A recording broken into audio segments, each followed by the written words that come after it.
According to the 2005 National Electrical Code, Section 680.26c, an equipotential bonding grid is required for any outdoor swimming pool, hot tub, or spa. This is a crucial safety measure to minimize the risk of electric shock. The NEC defines a paved walking surface in Section 250.146 as a surface that has been covered with a material such as asphalt, concrete, brick, flagstone, or other hard surfacing material. Given this definition, concrete pavers are indeed considered paved walking surfaces. This is an important distinction because the presence of paved walking surfaces around an outdoor hot tub triggers the requirement for an equipotential bonding grid. The primary purpose of an equipotential bonding grid is to create a continuous electrical path between all metal parts that may become energized and the grounded circuit conductor. This includes the hot tub shell itself, any associated equipment like pumps and heaters, and, significantly in this scenario, the metal framework of the screen enclosure surrounding the hot tub. The grid works by ensuring that all these metallic elements are at the same electrical potential. By minimizing voltage differences between these parts, the grid reduces the likelihood of a dangerous electrical current flowing through a person who might come into contact with two or more of these metal elements simultaneously. When installing the equipotential bonding grid, it's essential to adhere strictly to the manufacturer's instructions and all applicable NEC requirements. This will typically involve using copper conductors of the appropriate size and burying them in a grid pattern around the hot tub. The conductors must be connected to all the metal components mentioned earlier, creating a network of interconnected grounding points. Remember that the NEC is a minimum safety standard, and local codes may have additional requirements. It's always best to consult with a licensed electrician to ensure full compliance. Let's elaborate on the components of the equipotential bonding grid and the specifics of installation. Firstly, the bonding conductor itself is typically a solid copper wire. The size of this wire is determined by the NEC, specifically Table 250.122, and depends on the size of the overcurrent protective device in the circuit feeding the hot tub. A common size for residential hot tubs is number 8 American wire gauge solid copper. Secondly, the bonding grid pattern is crucial. While the exact configuration can vary depending on the site and the manufacturer's recommendations, a typical approach is to create a grid of conductors buried approximately 4 to 6 inches below the paved surface and extending outward from the hot tub. The grid should be close enough to the hot tub to effectively bond all metallic elements within reach. Thirdly, the connection points are critical. Each metal component must be securely bonded to the grid using approved bonding connectors. These connectors are designed to provide a low-resistance, corrosion-resistant connection between the copper conductor and the metal object. For the hot tub shell, look for bonding lugs specifically designed for this purpose.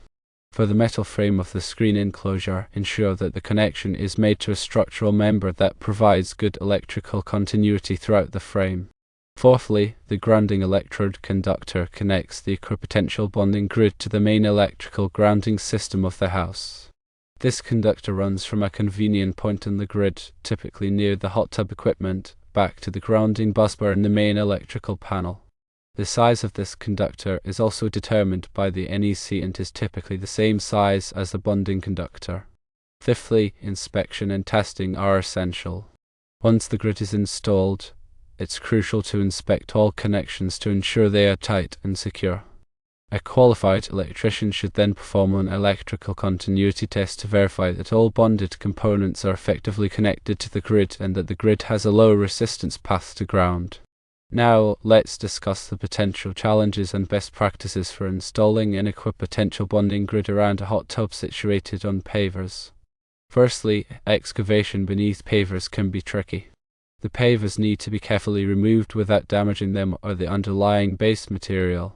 It's important to mark the location of the buried conductors so that they are not damaged during future maintenance or landscaping work. Secondly, paver settlement can affect the grid. Over time, pavers can settle or shift, which can potentially strain or damage the buried bonding conductors. To mitigate this, ensure that the pavers are properly installed on a well-compacted base and consider using flexible conduit to protect the conductors in areas where settlement is likely. Thirdly, corrosion is a concern. Underground copper conductors are susceptible to corrosion, especially in damp or chemically treated soil. Use direct burial-rated copper conductors and connectors to minimize this risk. Consider coating the connections with a corrosion inhibitor for added protection. Fourthly, coordination with other trades is vital.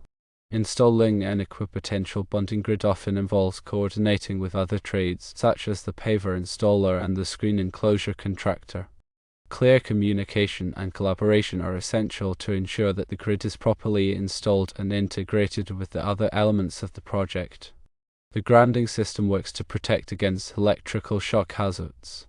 The grounding system provides a low impedance path for fault current to return to the source, causing the overcurrent protective device, such as a circuit breaker or fuse, to trip and de-energize the circuit.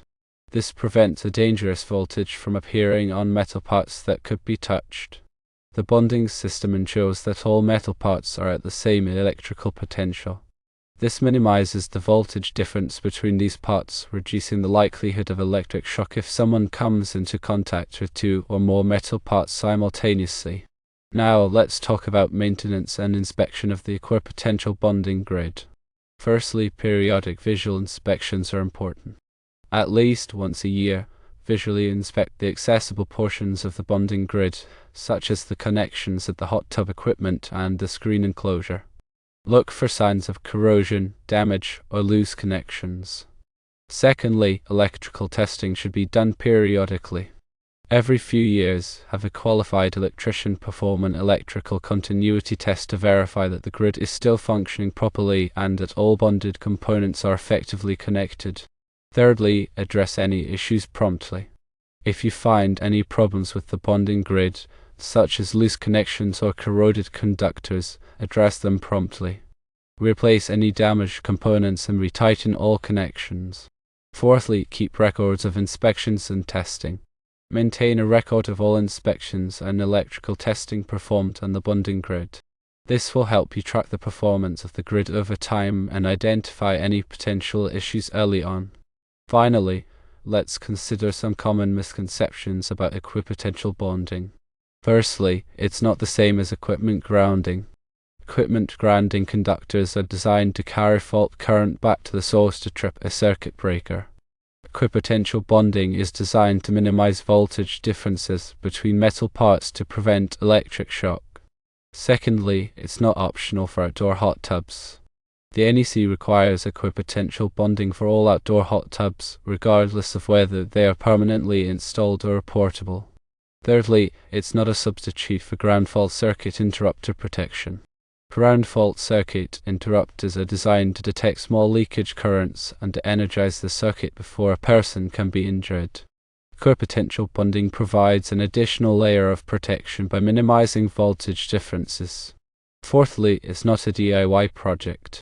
Installing an equipotential bonding grid requires specialized knowledge and skills. It's best to hire a licensed electrician to ensure that the grid is properly installed and meets all applicable code requirements. Let's dive deeper into the specific requirements for bonding different components of the hot tub and screen enclosure. For the hot tub itself, the NEC requires bonding all metal parts that are within 5 feet horizontally of the inside wall of the hot tub and are likely to become energized. This includes the metal shell of the hot tub, any metal fittings or accessories, and any metal parts of the circulation system, such as pumps and heaters. The bonding conductor should be connected to these metal parts using listed bonding connectors that are suitable for the application. For the screen enclosure, the NEC requires bonding all metal parts of the enclosure that are within 5 feet horizontally of the inside wall of the hot tub and are likely to become energized. This includes the metal frame of the enclosure, any metal doors or gates, and any metal hardware. The bonding conductor should be connected to these metal parts using listed bonding connectors that are suitable for the application. If the screen enclosure has a concrete footing, the bonding conductor should also be connected to the reinforcing steel in the footing. Now, let's talk about the specific requirements for the bonding conductor. The NEC specifies the size of the bonding conductor based on the size of the circuit conductors that supply the hot tub. For most residential hot tubs, which are typically supplied by a 50 amp or 60 amp circuit, and number 8 American wire gauge copper bonding conductor is required. The bonding conductor must be solid copper and must be installed in a continuous length without any splices or joints. The bonding conductor must be protected from physical damage by being installed in conduit or by being buried at least 6 inches below the surface. The bonding conductor must be connected to the grounding electrode system of the building. This can be done by connecting the bonding conductor to the grounding electrode conductor, which is the conductor that connects the building's grounding electrode to the service equipment. Or it can be connected to a ground rod that is driven into the earth near the hot tub. Now let's talk about the specific requirements for the bonding connectors. The bonding connectors must be listed for the application. This means that they have been tested and certified by a recognized testing laboratory such as Underwriters Laboratories to meet specific safety standards. The bonding connectors must be made of a material that is compatible with the metal that they are being connected to. For example, if you are connecting a copper bonding conductor to a stainless steel hot tub shell, you must use a bonding connector that is made of stainless steel or that is designed to be used with dissimilar metals. The bonding connectors must be installed according to the manufacturer's instructions. This will typically involve cleaning the metal surface to remove any dirt or corrosion, applying a corrosion inhibitor to the metal surface, and then tightening the connector to the specified torque. Now let's talk about some common mistakes to avoid when installing an equipotential bonding grid. Firstly, using the wrong size bonding conductor. The NEC specifies the size of the bonding conductor based on the size of the circuit conductors that supply the hot tub. Using a bonding conductor that is too small can result in inadequate bonding and increase the risk of electric shock. Secondly, using the wrong type of bonding connector.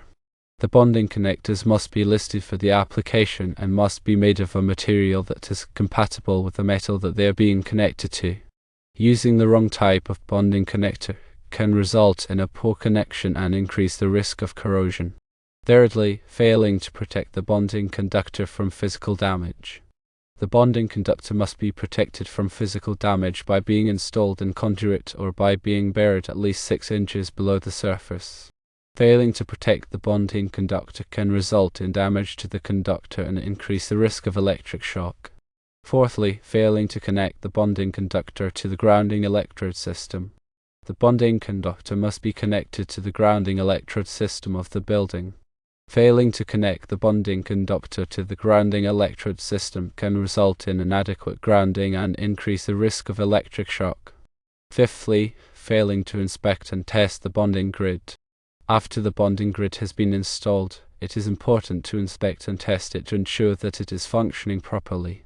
This can be done by performing a continuity test to verify that all of the metal parts are properly bonded together. Finally, remember that this information is for educational purposes only and should not be considered a substitute for professional advice. Always consult with a licensed electrician to ensure that your equipotential bonding grid is properly installed and meets all applicable code requirements. Electrical safety is paramount, and it's crucial to take all necessary precautions to protect yourself and others from the risk of electric shock.